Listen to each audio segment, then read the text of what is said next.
I declare the congregation open.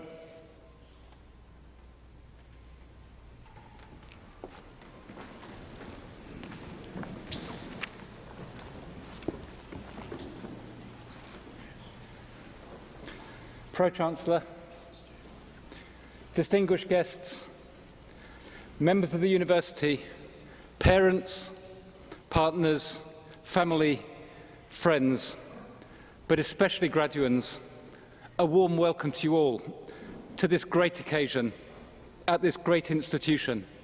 And today I'm delighted to introduce Dr. A Didar Singh on his return to his alma mater. Didar having studied here for his master's degree in Development Administration in 1996. Didar's wife Poonam, a senior diplomat at the World Health Organisation's regional office in India, also studied for her master's here at the same time, her subject being health management. Unfortunately, Poonam cannot be with us today, but it's a pleasure to welcome one of their daughters, Naina, who presently lives in London, and indeed who also spent a year of her life here in Birmingham while her parents were here studying.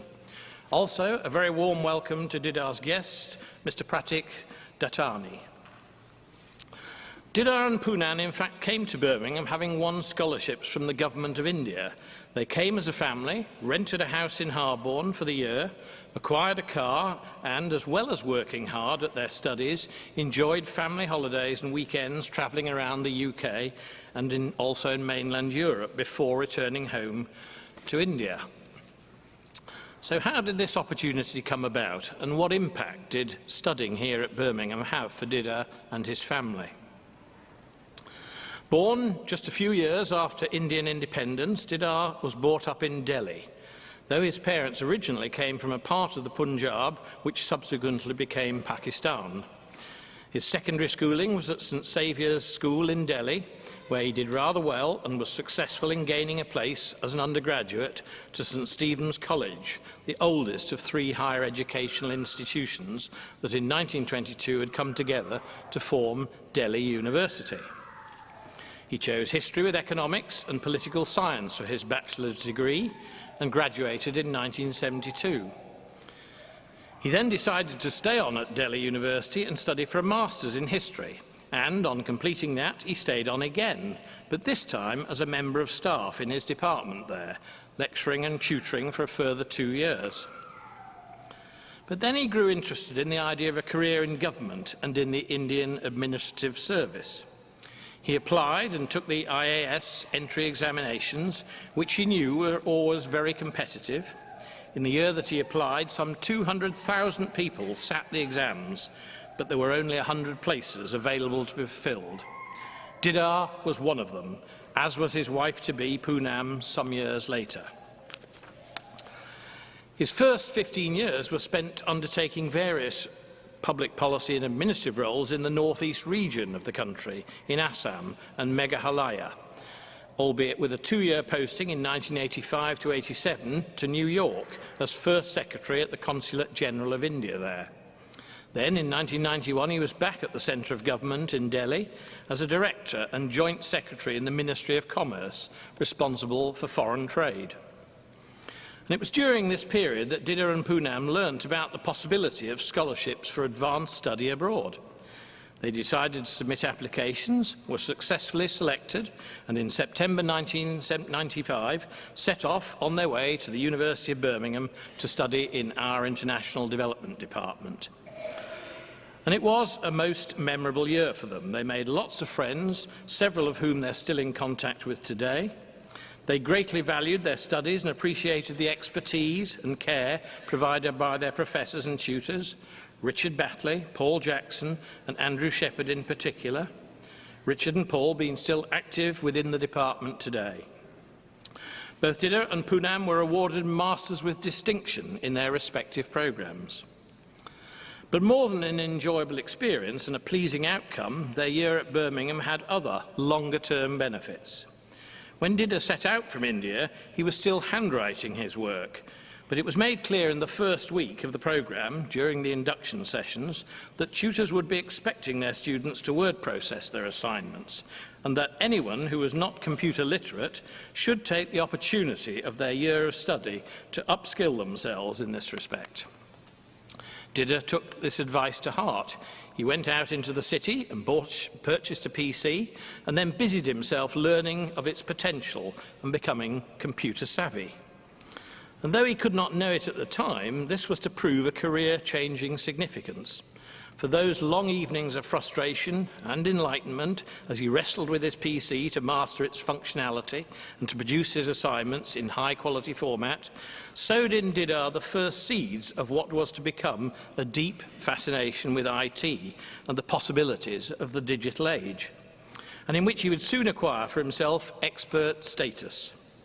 Indeed, when he and Poonam returned home to Punjab, in addition to his resumed duties as a senior civil servant, now working on public policy, he headed 2 information technology enterprises in the Punjab government and was also instrumental in the establishment of an IT park and a satellite earth station as well. Then Poonam was selected as a member of the cabinet of the Director General of the World Health Organization in Geneva, and they decided to move there, with Didar taking on a house husband role for the next 2 years. In fact, as things turned out, those 2 years were also very productive for Didar's career, since between the household chores he busied himself learning more about IT, and in particular about the opportunities and possibilities of the exciting emergent subject of e-commerce, on which he worked at the South Centre in Geneva. Once back in India, Poonam, as Deputy Regional Director for the WHO, he, back in the Indian Civil Service, this subject of e-commerce was to become the focus of further formal studies for Didar, when he decided to register for a PhD at Punjab University, a programme that he successfully completed in 2003, his thesis title being Policy and Strategy of Electronic Commerce. Shortly ahead of presenting and defending this thesis, he also had his first book published, E-Commerce for Managers. That same year saw him promoted again to Joint Secretary in the Indian Administrative Service, and now with new governmental responsibilities at the Ministry of Heavy Industries, followed 4 years later by a still more senior position at the National Highways Authority of India, now with responsibilities for infrastructure development and associated financial management across the country.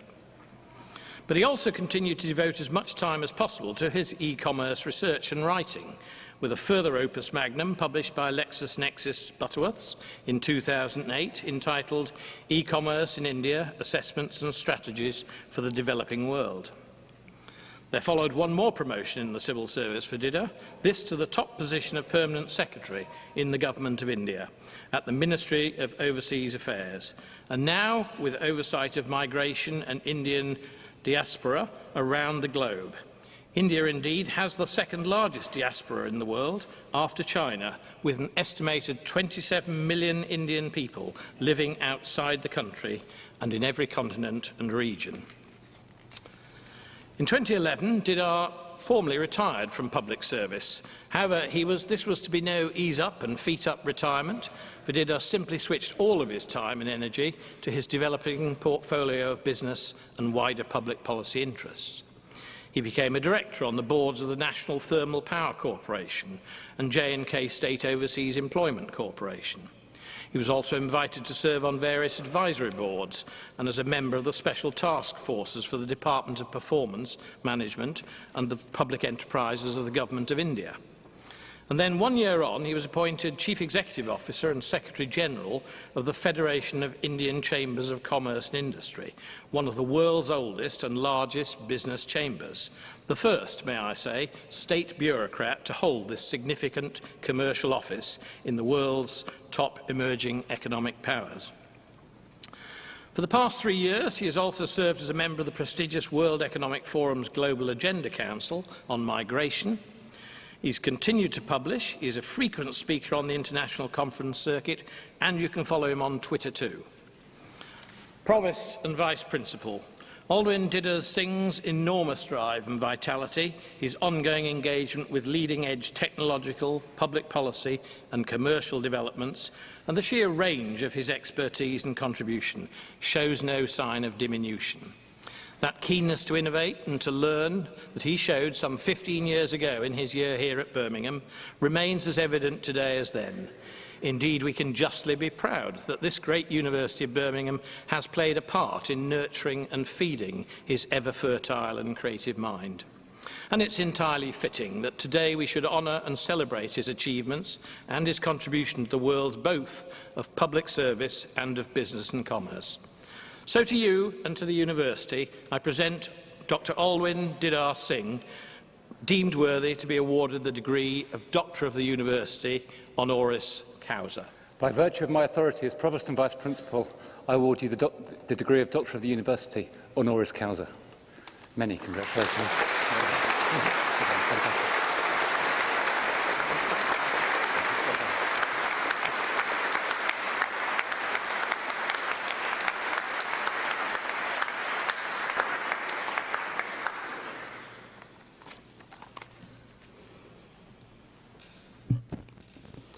Pro-Chancellor Mr. Smith, Provost and Vice Principal Professor Adam Tickle, other senior members of the University of Birmingham, graduates, graduands, and guests. My gratitude to Professor Rain for the most generous oration, and to this prestigious university, the Vice-Chancellor and the Awards Committee for considering me fit to be bestowed this distinction to join a galaxy of very exceptional awardees. This is a big moment for me and for the organization and country that I come from. I am the Secretary General of the Federation of the Indian Chambers of Commerce and Industry, FICCI, India's apex business chamber and one of the world's largest, established in 1927. It is surely a privilege to be awarded this award from a university established in 1900.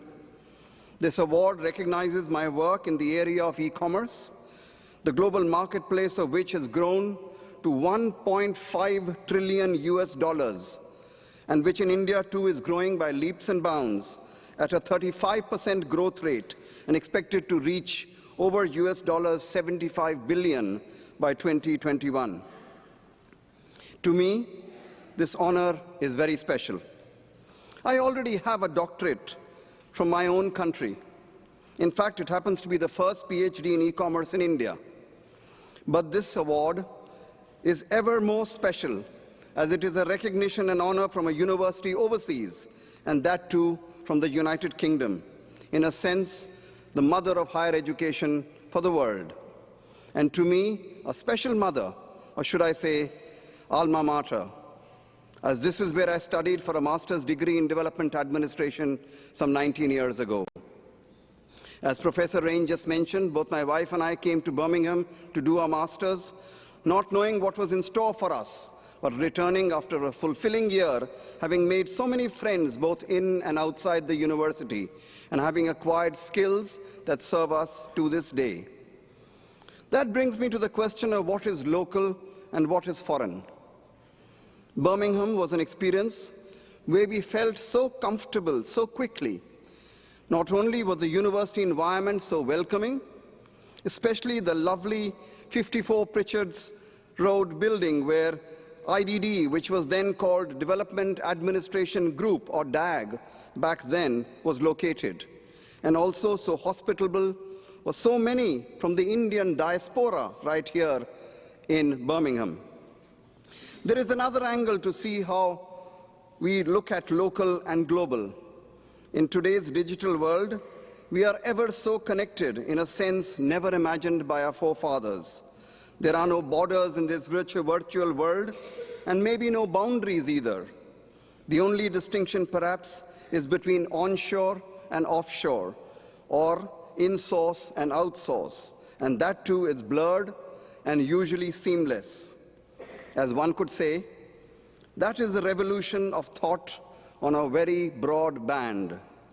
For all of you young students present here tonight, all this is rather passé. The electronic media has been part of your lives forever, It was not so for our generation. And therein lies the difference, and if I might compliment you, it's the head start you will always have. You can and will be smarter and certainly better connected than the generations gone before you, because through the virtual networks you have so naturally at your command the knowledge of 1,000 suns rest in your palms. Play it, young friends, with courage and confidence. It's a gift and a joy you inherited from millions of digital forefathers. It's the tryst of your destinies which will reap over time. I share this day with so many other graduates, men and women who have spent several hard years carrying out their studies, research, and adding to our knowledge. This is your day too, and I congratulate you on your splendid achievements. Just like today, for me, feels like yesterday, I hope this today will feel like tomorrow for you, because tomorrow certainly will be your day. May I end with expressing my gratitude again to this fine institution of learning, where I have not only gained knowledge, but also honor. And thanks also to all my family and friends for their support and, should I say, tolerance. With these thoughts in mind, I proudly but humbly stand before you to accept this honorary doctorate which you have so kindly bestowed upon me. God bless you all, and as per the traditional salutation in my country, Jai Hind. Thank you.